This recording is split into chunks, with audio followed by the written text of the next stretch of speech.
Well, hello, everybody. It's Christine Marie Mason, your host for the Rose Woman podcast.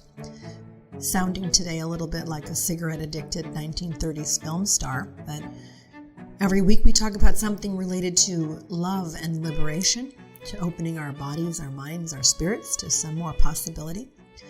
This week I want to bring you up to speed on something because there is big news on the censorship front. You might remember that in March of this year, I interviewed a woman named Jackie Rotman at the Center for Intimacy Justice, and she's such a powerful leader. I had done a bunch of surveys from sexual health companies on algorithmic bias and censorship. Well, the news is that Meta actually revised their global policies to allow for sexual wellness and sexual health advertising yesterday, which is a game changer for me and the company I founded, and also just a remarkable testimony to what can happen when people band together and gather data and then point out something like this, that it's insane that a technology with the kind of sophistication that they have for understanding people's behaviors and mindset was not able to distinguish between sexual health, sexual education, and pornography. So some of the things that are included are for men, like erectile dysfunction or premature ejaculation. Those kind of things can be addressed. Other things like breastfeeding and breastfeeding instruction can be offered, menopause, perimenopause. So we're pretty excited about that. And if you want to understand algorithmic bias more broadly, it's not just this particular issue. It's also around medical justice, around racial justice, because algorithms are basically looking at prior behaviors and prior performance of something and making decisions based on the, up until now, general knowledge of mankind. And it really can slow down progress into new models of thinking, kind of locks in our bias. So congratulations to Jackie and to the entire sexual wellness sector. If you are looking for beautiful products for your own body or the body of women you love, please come and check out rosewoman.com and find body oils, intimate moisturizers, or other things that will delight you, I hope. Okay, so now the not so good news is that in the new ad guidelines, it specifically prohibits any mention of pleasure. So you can talk about health, but you can't talk about pleasure. And I got to thinking that this is sort of the next frontier, because to me, pleasure is health. Pleasure is an intrinsic part of our well-being and our happiness. And so today I want to talk about the connection between pleasure and health. So first off, there's a difference between sort of short-term enjoyment, sensory pleasure, what is called hedonism, just doing things that are fun for fun's sake. I'm not saying there's anything wrong with that. It's just that hedonic enjoyment or the activation of hedonic hotspots in the brain don't tend to produce a lasting happiness in life. They're momentary and fleeting. However, there are times when this hedonistic hotspot stuff is co-occurring with the parts of the brain that regulate connection and relatedness, which are highly tied to meaning and belonging. And when those go off at the same time, when you can have total hedonic enjoyment, pleasure, fun, while at the same time feeling like you're developing greater meaning, belonging, connection, and relatedness, study after study shows that that is the key to lasting happiness, that you're having meaningful, present relationship, and you're also having sensory enjoyment. With that in mind, what is the connection between sexual pleasure and happiness, or sexual pleasure and health? Well, we know that sexuality in general and having sex is really good for your physical self. It's important for your cardiovascular system. It's an important neuroendocrine regulator. You drop all kinds of feel-good hormones into your body with good sex. We know that it's a co-regulator emotionally. There's a feeling of belonging. The importance of touch goes into that as well. There are even studies out there that suggest that if you have 100 orgasms a year or 2 a week on average, whether solo sexually or with someone else, that you can extend your lifespan by 3 to 8 years, which is shocking and exciting at the same time. So we know there's deep ties to health. And we also know that when sexual education, sex ed, prevention campaigns, things like around STIs or condom use or birth control, when those campaigns lead with pleasure, like this big campaign in Africa called Treasure Your Pleasure that has 8 million young people have viewed it, when it leads with that the rest of the sexual education program is much more effective. So why don't we start by acknowledging that pleasure matters? And it doesn't just matter for the health of the individual. It clearly matters for the health of our relationships and our families, and also for society as a whole. Now, maybe you've never given much thought to this, but I've been thinking about violence for a long time. And I was lucky to be introduced to the ideas of Dieter Doom many, many years ago. He was a German philosopher, and he wrote a lot about how repressed eros is at the foundation of all violence. I'm going to read a quote from him now. Dieter Doom on eros and healing. He's 80 years old now, so there's some pretty binary gender understanding in what he's writing. But let's just go with the gender essence quality of the masculine and feminine polarity, not so much the genitalia, okay?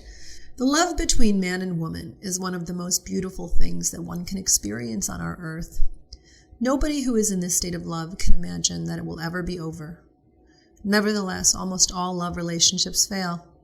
Human society has a collective heartache. For most people, the area in which they could have the most beautiful experiences is an area of deep disappointment, suffering, anger, and often ultimate resignation. The issue of love is a global issue. There cannot be peace in the world as long as there is war and love. And what is meant here is the daily little war between the sexes, with its terrible consequences for the children. The interconnection between unfulfilled love on the one hand and disease or merciless brutality on the other can today be seen in every orphanage and in every biography of violent youngsters. We find it in the life story of all dictators. See the works of Alice Miller. And we also find it in psychosomatic diseases if we know how to interpret the symptoms correctly. Humankind needs fulfillment of love in order to resurrect. Every love, sensual love, soul love, religious love, loving your neighbor, loving animals, partner love. The central aspect is the reconnection of the two halves of the human being, man and woman. At the core of human cohabitation is the cohabitation between the genders, their attraction or repulsion, their sexual signals and their interactions, and their hopes and disappointments run like a secret nervous system through the whole of human society, through every office, every department store, every meeting, and every group. The two halves of the human being long for each other, and yet they fail to meet each other. They fight each other and search for each other. They must find each other, not only in twos, but worldwide, for only then can the deepest of all wounds be healed. The happiness or misery of children, and thus the happiness of all people, for we were all once children, depends above all on a harmonious connection between man and woman. After thousands of years of suppression and denial during the patriarchal era, the healing of love between the genders is probably the most revolutionary step in the current healing work. A new humane culture is rooted in a new relation between the genders. Man, do you see? It's like if we've got gun violence, intimate partner and community-based violence, human rights kind of violations, all of this stuff, sexuality and healthy relationships are a pretty big healer. I'm reminded of that Prince song from 2004. You probably know it. It's Call My Name. I love it when you call my name. And in there he says, I heard a voice on the news saying people want to stop the war. If they had a love as sweet as you, they'd forget what they were fighting for. Yeah, this idea that happy, pleasurable, harmonious sexual relationships are at the heart of a nonviolent society is pretty profound. I love it how Dieter Doom says that this unmet need for reconciled love erotic satisfaction, harmonious relationship between genders is why we don't have a nonviolent society. I also love his tender focus on the children. Can you remember being little and your parents fought? Or in my house, when I was the parent and I fought, the kids were so scared. My grandson, when his parents fight, they're so scared. They hate it. Like, that's the core wound of childhood, is not knowing the safety and security of a peaceful and harmonious home, a stable base off of which to leap and thrive. So today we're talking pleasure. I have a couple of things going on here. I'm going to share the recording with you from Sensing Woman, a panel on pleasure throughout the lifetime. I did not host this panel. This was hosted by Alie Ward of Ologies. She's a remarkable interviewer and very, very funny. And the two women that she's interviewing, Logan Levkoff, who's a sexuality coach and educator, and Debra Pascali Bonaro, who talks about orgasmic birth, they really approach sexual pleasure and relationship effectiveness and health and joy from very different positions in the sexuality field, but they come together in a very interesting way. You can also see the video of the three beauties talking at sensingwoman.org. All right, enjoy this. As always, let me know how you like it. Best way to do that is to reach me on Instagram at the.rose.woman.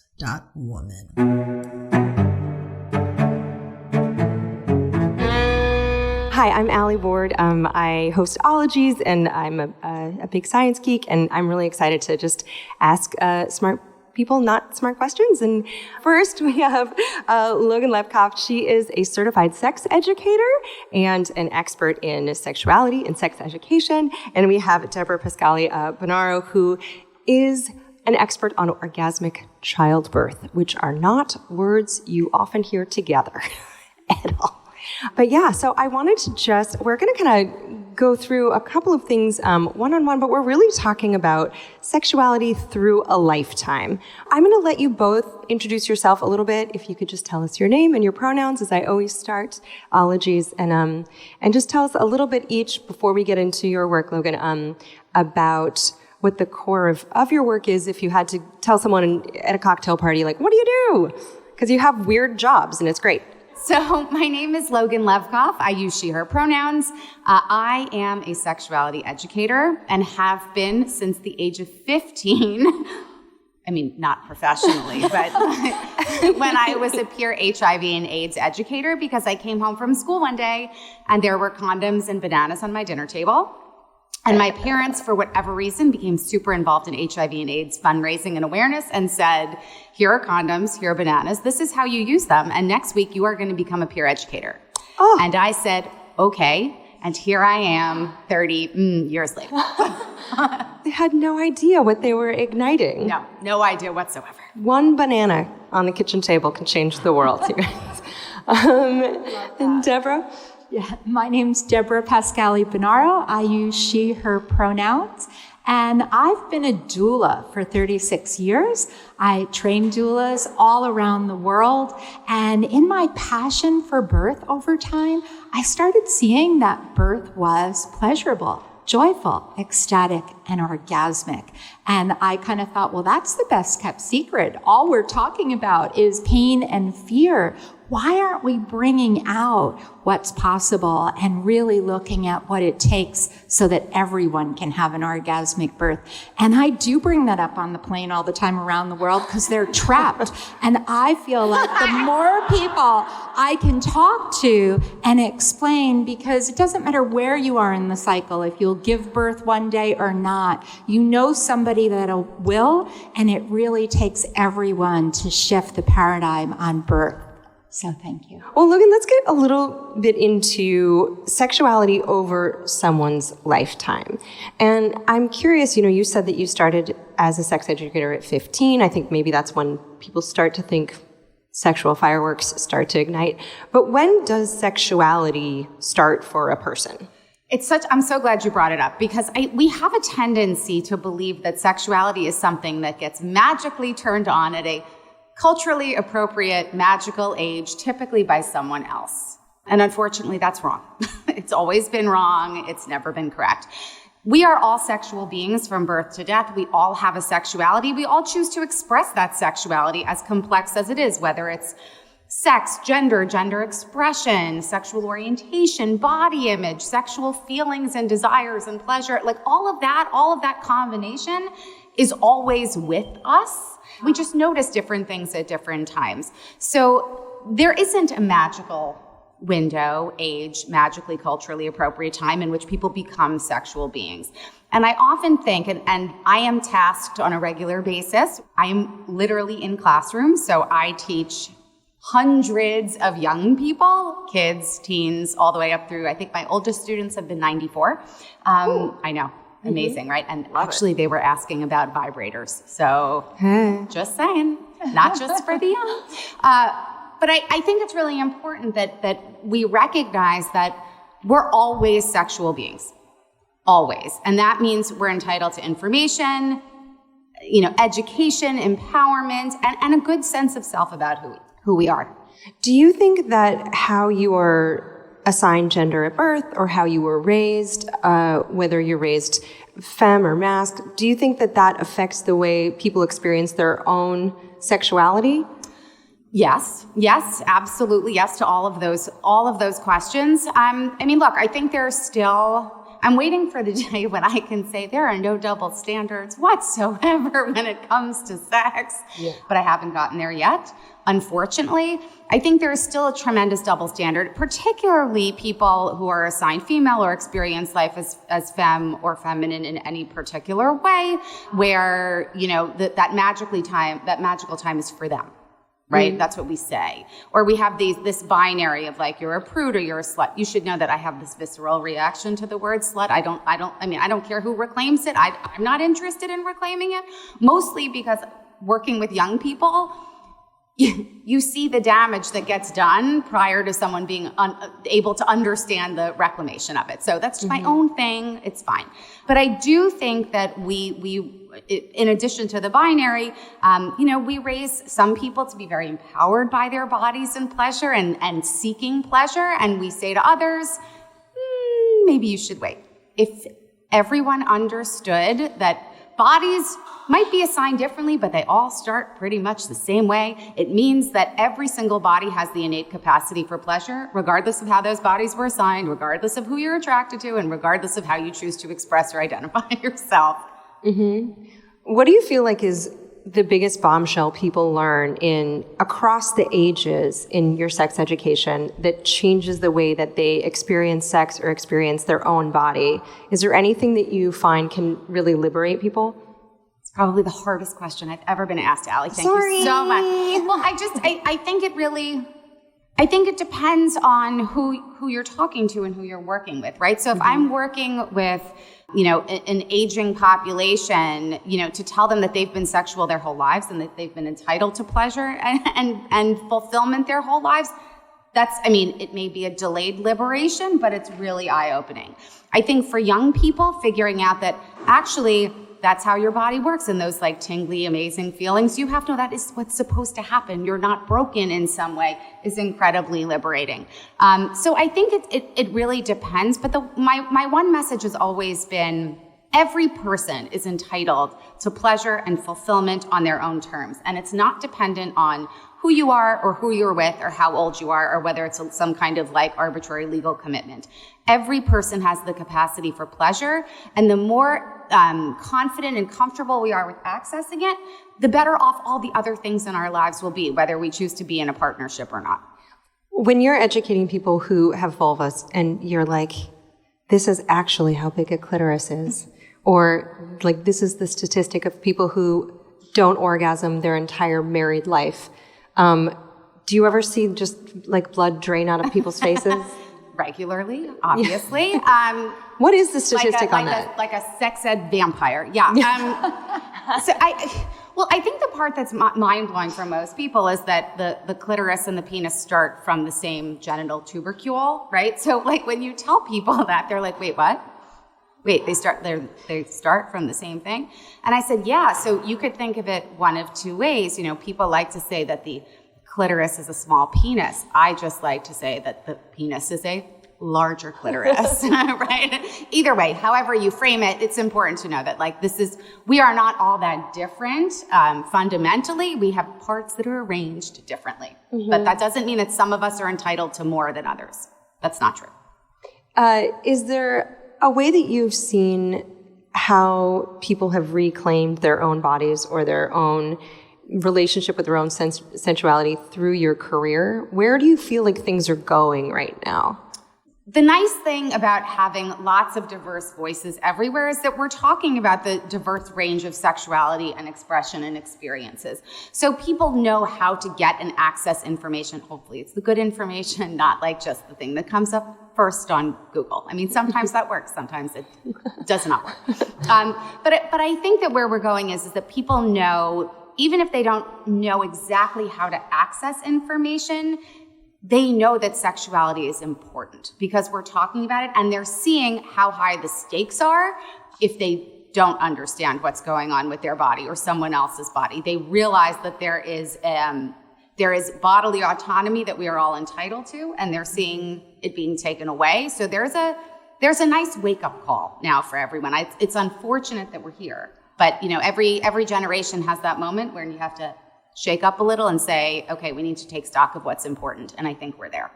What about the transition into parenthood? I feel like I don't have kids and I'm not going to. My particular body was just like, sorry, we're not doing that, which is fine.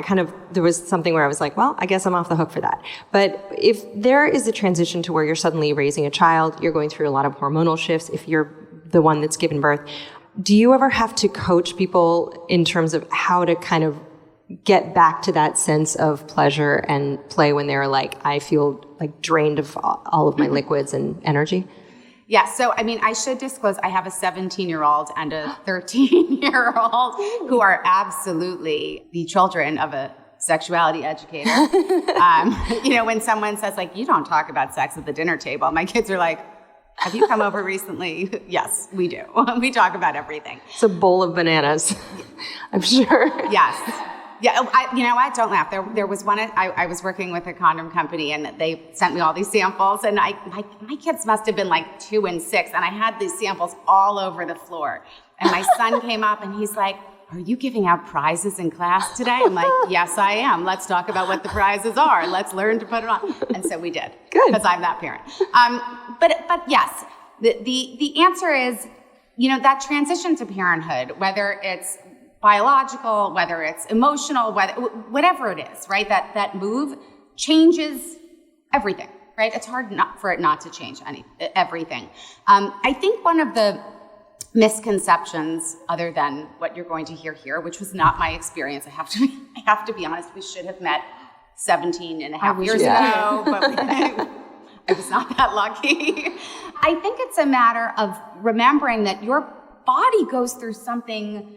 I mean, I'll use the word traumatic, but I don't necessarily mean that in a negative sense. It's a huge shift for everything. And so it's not a shock that things are not exactly the same afterwards, but we have to reframe, you know, how we feel about our own bodies. If we're partnered, how we communicate our needs, because, I mean, I don't know if you know this, but no one is a mind reader. No one is going to magically be like, this, and this work for you. I've never met that person. If you meet them, send them my way. I have a lot of questions. But most people can't do that. So we all have to be committed to communicating, to sharing our needs, what fulfills us, what doesn't, in ways that aren't like, you suck at this. You know, we have to come up with a better language for that. But it's always a work in progress. And it always requires conversation. Even if you've been with someone for a long time, even if you expect that everything's going to like magically go back, it doesn't. It's a transition, but it doesn't mean it's a bad transition. It's part of your life's journey. You know, and I'm sorry that your experience wasn't Me too. one to write home about.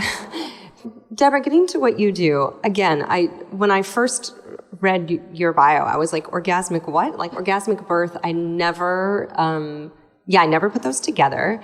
When a person is giving birth, how, I guess, is my question. Of course. So first of all, I think it's important to just define orgasmic birth, because I think we all, as soon as you heard that, like I always love to ask people if we had the time to, what does that mean to you, right? Because we all go in different places. And some people go to orgasm, and this is an orgasm at birth. And I always want to say that happens more than you think. And it is something that people don't talk about. And so many people, literally thousands, have come up to me, told me they had an orgasm giving birth. They never told their partner. They certainly never tapped their provider on the shoulder and said, guess what, to midwife or a doctor. And many of them don't tell their friends. So orgasmic birth is to take the shame out of people that are truly having an orgasm at some time in labor and birth. But we all know that an orgasm isn't the only avenue to pleasure. So orgasmic birth is truly opening up that during the process of labor and birth, that we can be more connected, we can have more love, more joy, we prepare for birth with pleasure. And with that, there's often, like, for me, it was even the feeling of just tuning into my body and feeling my baby move down into my hands, right? Holding the head, feeling the feet inside, and then the release. That was, to me, orgasmic. So I didn't have rolling orgasms. I wish I did.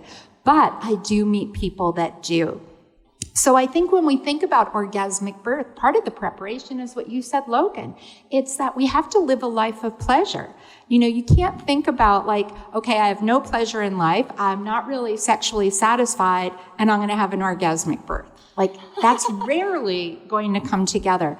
But people that already are really in touch with their body, that start preparing with pleasure and diving deeper into that communication you talked about, what do they need? What brings them satisfaction? Tend to more likely experience moments of pleasure. But I do want to say that doesn't mean they don't have pain too, or challenge or other sensations. We don't have to say that we're only going to ride pleasure. We're going to have different feelings in labor. That's why we call them waves, right? And we ride them in many different ways. But I do want to add off something else you said, is we're seeing more and more people, and I do have to say at one point when I made the documentary Orgasmic Birth, someone called me right away and said, I want an orgasmic birth. You're a doula. Are you the orgasmic doula? And I remember going, no. Like that, those two words don't really go together.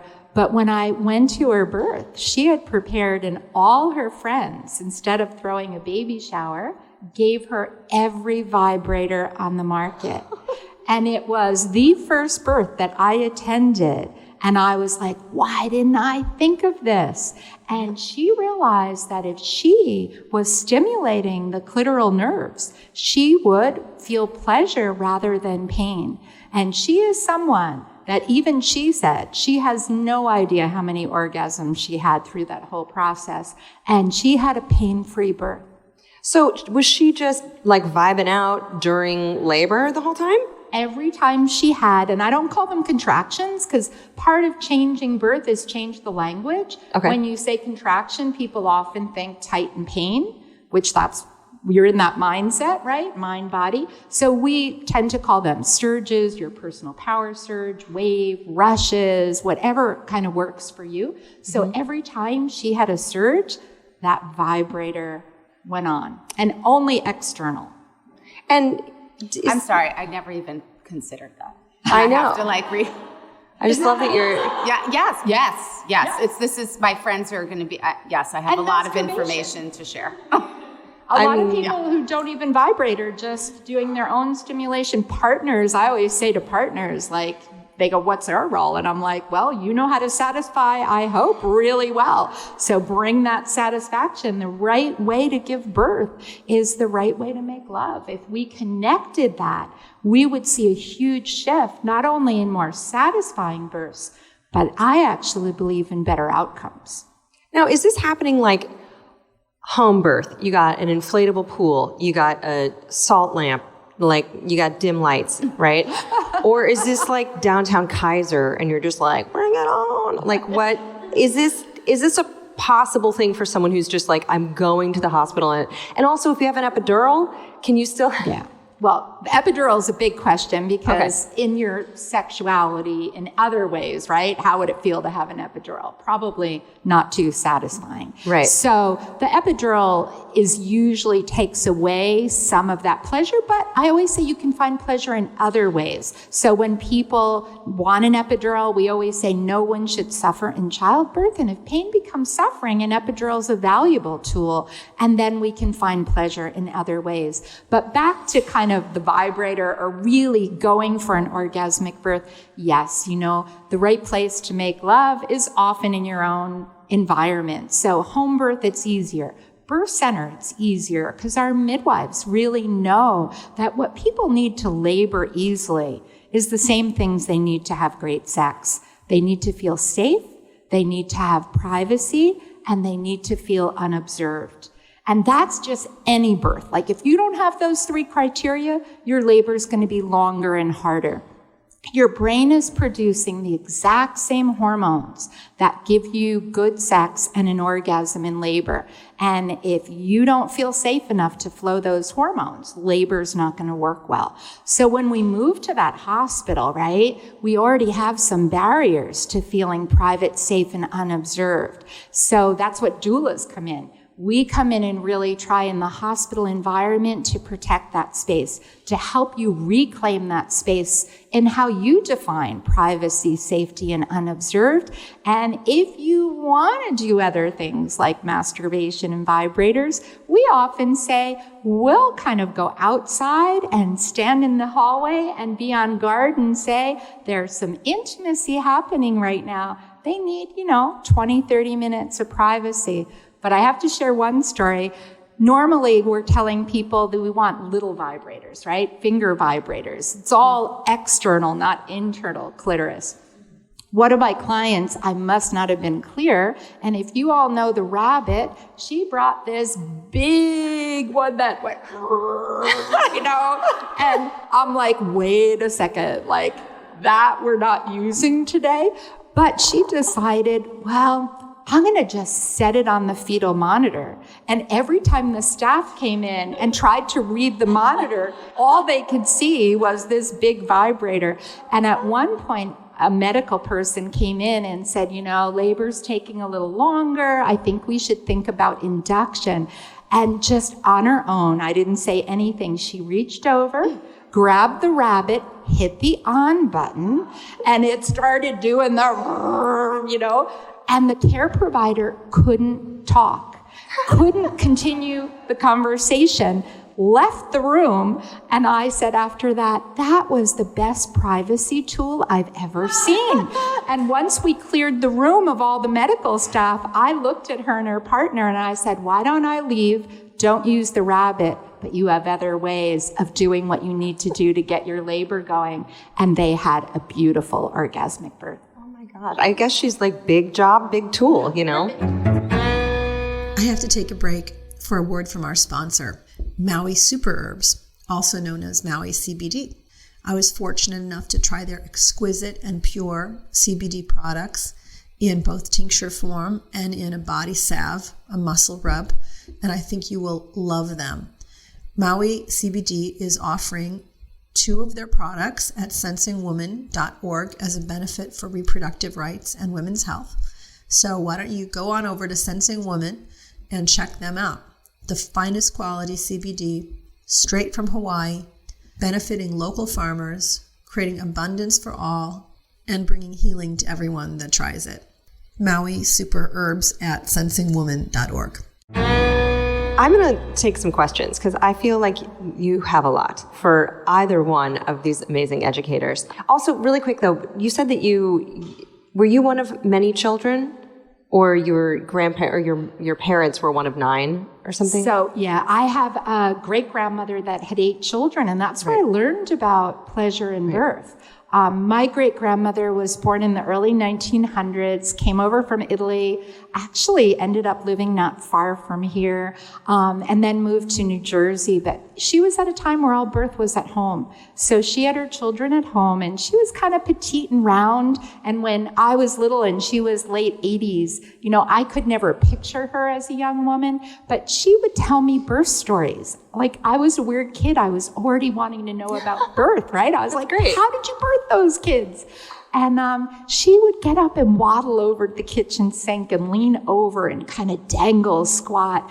And she would reenact birthing the baby. And she would reach down in the air to pull up this imaginary baby. And she would just explode in love and joy. And she would say to me, you move and you listen to your body and you dance and you move in labor. And when you birth your baby, it is full of love and joy.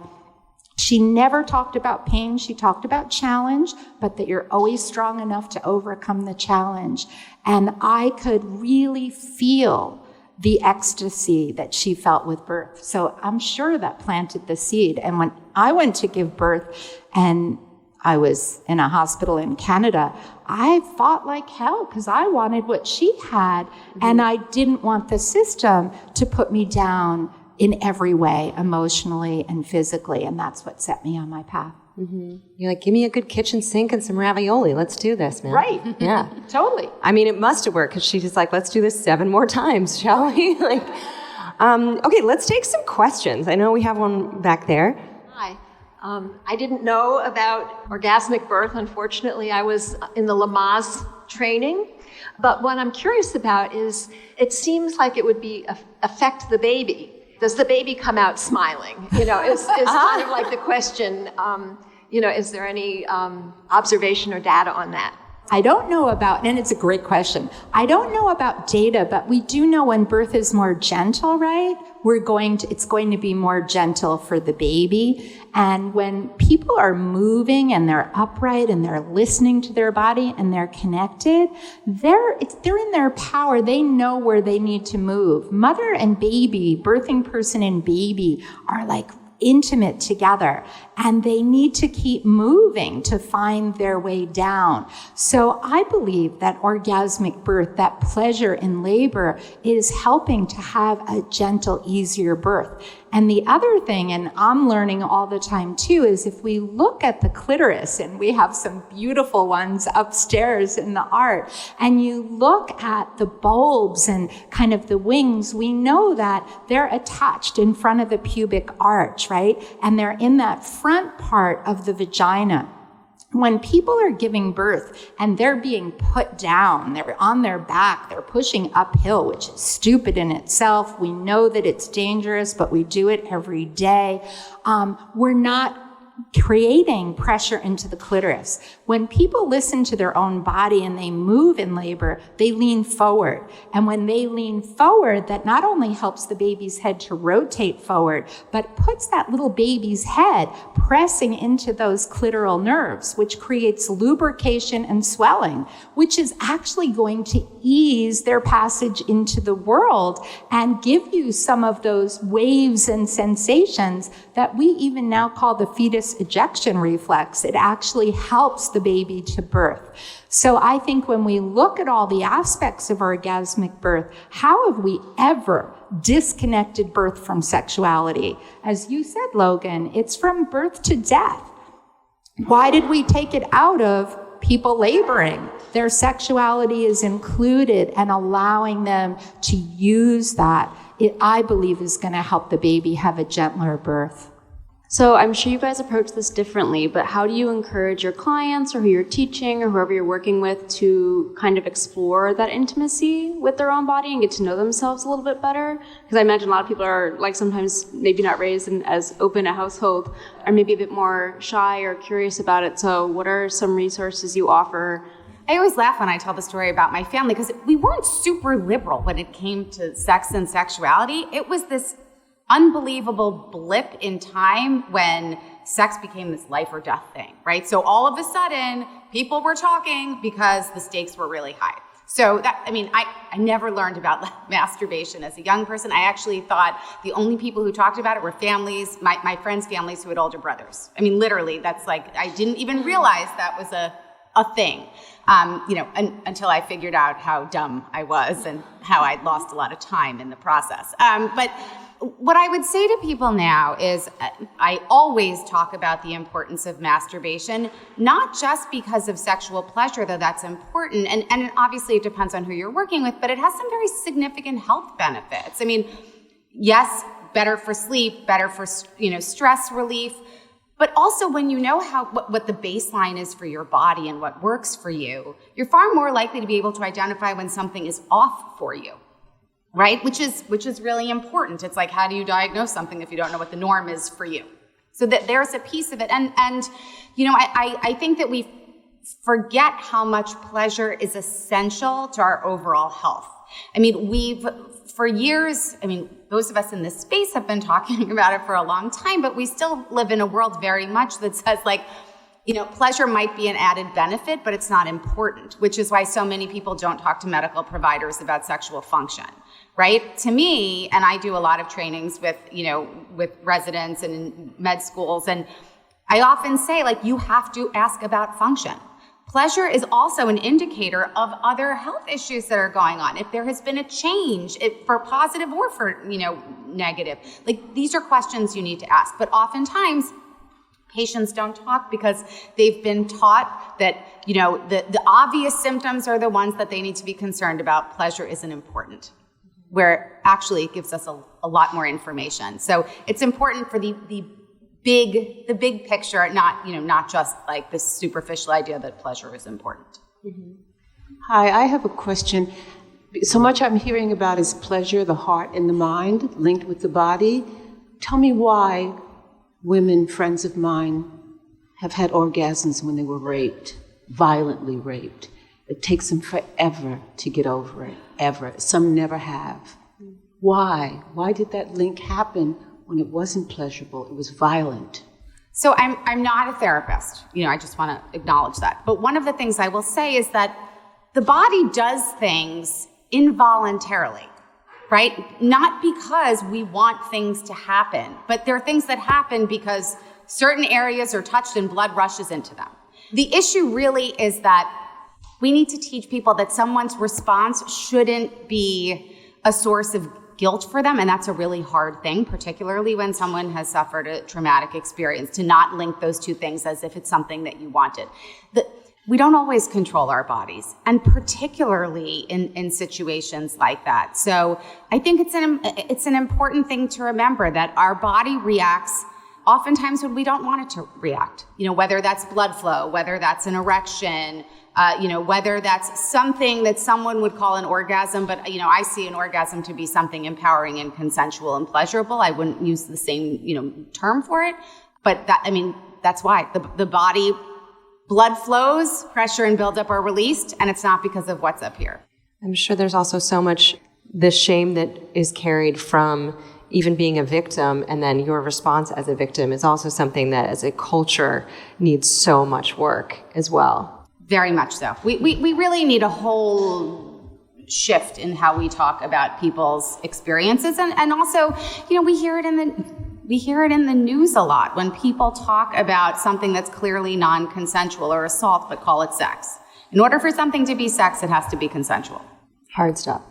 I actually had a question for both of you about culture, so it's a perfect transition, but it must be kind of difficult to do both of your jobs in our society where sex and also birth are not really in the main topic and valued. So how do you propose we continue that conversation as a society, and maybe some resources to continue following it as individuals? Yeah, great question. So I think just like we're doing here, we have to have these conversations about birth and sex many places. We have to take away the stigma, and maybe you're the first person to sit at a dinner table and bring up sexuality and sexuality through the life cycle with friends, with family. That's why I'm bold. I bring it up everywhere I am. I truly do. Like if I'm stuck in an elevator, for a minute, sometimes I'll even just throw out questions. What do you think of orgasmic birth? Like, I feel like we have to have the conversation wherever we are, but also there are many great organizations that are doing fantastic work in my field. So I always feel we need to amplify their voices, follow them on social and that. And when it comes to the US too, I just want to add in that it's not just advocating for orgasmic birth, it's advocating for equity and birth justice. Too many people are dying in childbirth, and it's disproportionate to Black and brown and indigenous women. So there are a lot of groups in the space of childbirth. Black Mamas Matter, Every Mother Counts are great organizations I love to follow. Here in New York, Ancient Song, Follow Us, Orgasmic Birth. I think that if we can follow some of the thought leaders and help other people to see their content. Working in sex ed, particularly with young people, I have been really lucky that I get rare pushback on what I do for decades. Social media has changed that slightly. All of a sudden, people who had no idea who you were or what you do like to weigh in all sorts of ways. I think that when you work in any of these spaces and you're talking about empowerment of bodies and sexuality, regardless of the demographic you're working with, I think you have to be prepared to deal with some shit, for lack of a better term. I knew when I started this field that there were going to be 1,000,001 people to tell me I was too young, I was too, it wasn't a real profession. I mean, sex education is one of the most underrated professions there are, and it's so important for everyone. So I knew that going into it. And I think that anytime we step into these spaces, we have to remember that we have the right to share our voice. We're going to deal with pushback, but we have facts and ethics on our side. We have every reason in the world to speak up for these things, and it's hard to do. I'm not telling everyone to go out and do it if you're not ready to deal with what could potentially come back at you. But I think that talking openly about these issues comes with risks, but the rewards are so tremendous. And my feeling has always been, if one person walks out of a classroom that I've been in feeling like they've been seen and heard and just feel great about who they are as a human being, then I've done my job. And the rest of it is just noise. Because the likelihood is the people who are going to yell at me are people who would still say hello to me on the street. They just like to yell behind a screen. Mm-hmm. So sometimes you have to put it into perspective. Hi. If for monetary and insurance purposes, our birth plan involves just going to the hospital, and, without a doula and without a birthing center, as much as that would be amazing, what are some things that we can be empowered to ask for or demand in the room and for that day that can at least help make it a more soothing experience? For instance, women give birth on their back. Is there another option, or will the doctor be confused? So there are many options. And first I want to say that insurance covers home birth and birth centers in many parts of the country. So it's really important that everybody explores that. Doulas are being covered in many places by Medicaid, and also many corporations. CVS, all their employees get doulas. So does Aetna. So you may be surprised in that doulas are a covered benefit, or you can find the way to access them. But in a hospital setting, with or without a doula or whatever, I think some important things is that you need to create an environment that you can make love in. And I'm serious about that. You need to run the same hormones. Oxytocin has to peak. So what do you need the lights to be like? I kind of call it birth ambiance. What do you need to see, to hear, to smell, to taste, and to touch? And so that may mean bringing in electric candles. What aroma? People are always bringing lavender and jasmine or rose, right? Change everything up. Bring your music. Set it up so that you truly can dance and move through labor in a sensuous and intimate way. The other thing is find care providers, and this is really important, that give you freedom of movement, that are used to catching babies upright, whether it's squatting, kneeling, leaning. But you want to ask, what percentage of their birth in all different positions. And if they can't answer that, like, would you ever go in a store and if someone could answer your question, still buy the product? Like, why are we turning our bodies and our babies over to a world that's not keeping up with current science and that's not respecting our choices? So you really need to do your homework. There are great midwives, and I call doctors that practice in that model. Their MD stands for midwife in disguise. They're around here. You need to find them that really honor all birthing people to birth in their power, in their way, and to have a much more joyful birth. Get a job at CVS, apparently. Who knew? Who knew, right? I know. Isn't that amazing? Yeah. Like, huh. I guess they are at the corner of healthy and happy or whatever. Yeah, back there. Hi there. Thank you for this. I grew up at a time when people would say to women, a strong woman, you have penis envy, right? And I was fortunate enough to grow up understanding that I had pussy envy, because for me, my greatest teachers were women and listening to them. And women have so many places to go to be in their tribe, right? And I feel like to get the conversation elevated, we need to get women and men in the room together. And I'm curious about, when I throw events, it's 80% women, and people say, where's all the cool men? And I'm like, I'm looking for them too, So do you guys have any thoughts about ways to integrate so that men could be elevated in their consciousness as well? It's a great question. And I never want anyone to feel like these conversations have to be segregated by gender, by assignment, because we all learn together, and I'll just go off on a tangent for 1 second, then I promise I will attempt to answer your question. When I teach, even when we're talking about puberty and sexual development, I keep all of my students together in one room. And inevitably I'll get questions like, why are we not separated? I'm like, well, first of all, like from a gender perspective, I'm not asking anyone to pick a side, right? Like I'm not like outing someone and saying, here, tell me what room you'd like to be in. But also the reality is that we're far more similar than we are different, right? We have a few things that are different, but most we deal with in terms of sexual development, particularly when we're young, is the same. And I think that if we can reframe conversations to talk more about how we're similar and what we can learn from each other's similarities than differences, like we can talk about the differences after the fact. But if we focus on the things that we have in common, I think it'll change the conversation and make it far less threatening, right? We do so much of the like, you have to enter our circle and you're not really one of us, instead of saying like, actually, like, let's all do this together. Like, how would our lives universally be better if we shared our experiences openly and didn't make it about teams or sides, but just that we're human? Pleasure and intimacy, however we want to define or experience it, benefits us all. And sometimes that's about like clever titles and changing the language to make sure people know that like it's for everyone's benefit, rather than just like, come enter my space. So more inclusivity is always better. Yeah, and I think we're used to, because we want to talk about our differences and that we focus a lot on differences instead of talking about the things that we share. And maybe if we did a little bit more about like what are the things that we have in common, maybe it'd be easier to get people into the door. And if they hadn't segregated so much of sex ed, there wouldn't be people trying to legislate body parts they don't know about.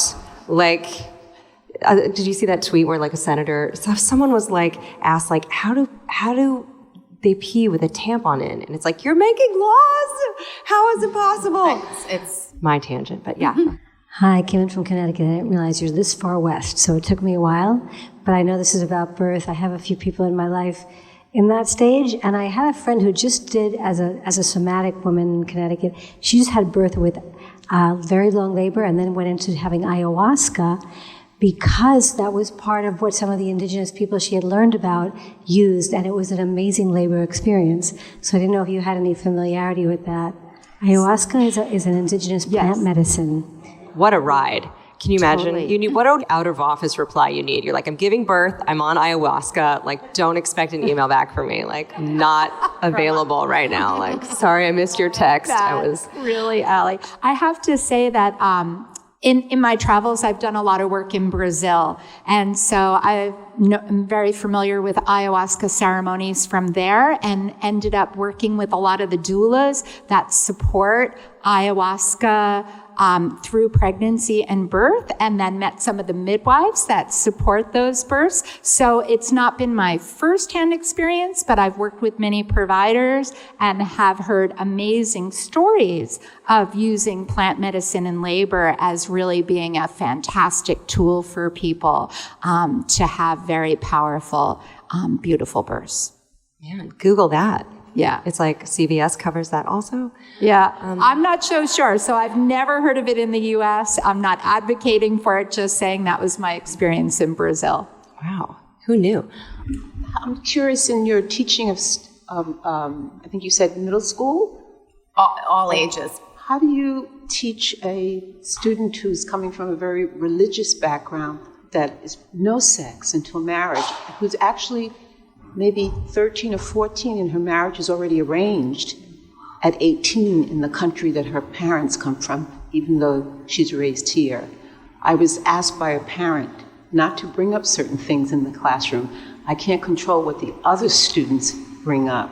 So the parent removed the child from my classroom because the other children were talking openly because their families do. So what do we do about these strong religious groups? How do we teach them?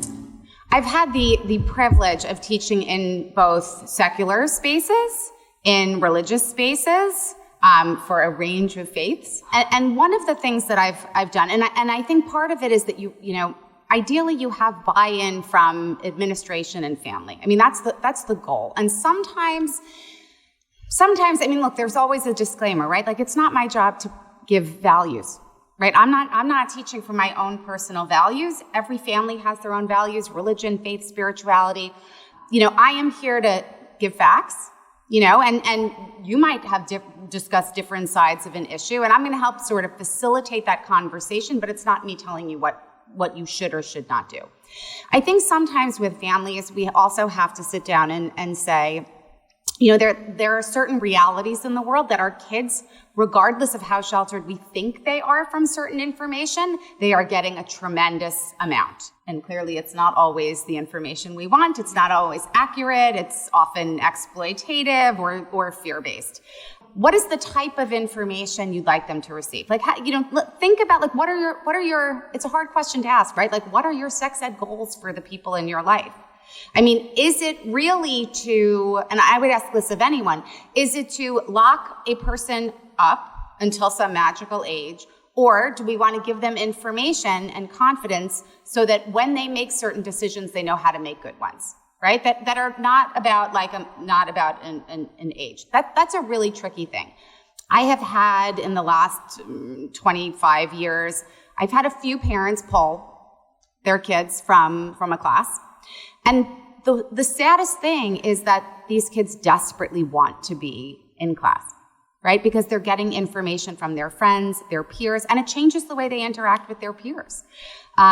So that's not, I mean, that's not like a clear answer. How do we deal with it? We have to try to work first as a family to explain very clearly, these are the things we're teaching about. This is what we are not saying. Tell me what your concerns are. Let's see if we can come to some middle ground so they get information that they need in order to feel good about who they are at this stage in their lives. But it doesn't always work out in the favor, you know, in a sex educator's favor, unfortunately. Do you ever find also that people grow into adulthood carrying some of that past sort of religious repression? Like, I have full-grown adult female friends, and I myself was raised Catholic, like, on both sides. So just it took a lot of unwiring to become at all liberated from that. But, you know, still have friends who still feel shameful about that. Like, is there any way to kind of cut through that and let them know that God's not mad at them for coming? I think She's very happy. He's in a robe and he's like, don't do it. That's that's the worst atmosphere possible. I think it's a matter of creating spaces with our friends to say, I'm a big believer. I don't mean being opportunistic in a parasitic sense, but like this conversation gives us an opportunity to talk to the people around us about, what's on our mind, and to say to our friends, we were talking about sexuality and the messages we get growing up. How do you think those messages have impacted you? Sometimes it's a matter of owning those messages out loud and saying, can you believe this is what I was told? And this is how it affects me today. When I work with parents and caregivers and guardians, I ask them one question to sort of get us started. I said, I'm going to ask you to get out of your comfort zone, first of all, but I want you to think about this question. How might your life have been different? How might the experiences, the relationships you had growing up, how might they have been different if the messages you got growing up were different? And it forces everyone to say, there's a lot I probably would have done differently. I probably wouldn't have been with this person. I probably would have spoken up more here. But like that diffuses some of it because it forces us to realize we could have made changes had we been given more equitable, pleasure-focused information. And what a wonderful note to end on, too. It's just it's to think about that. I want to thank you guys.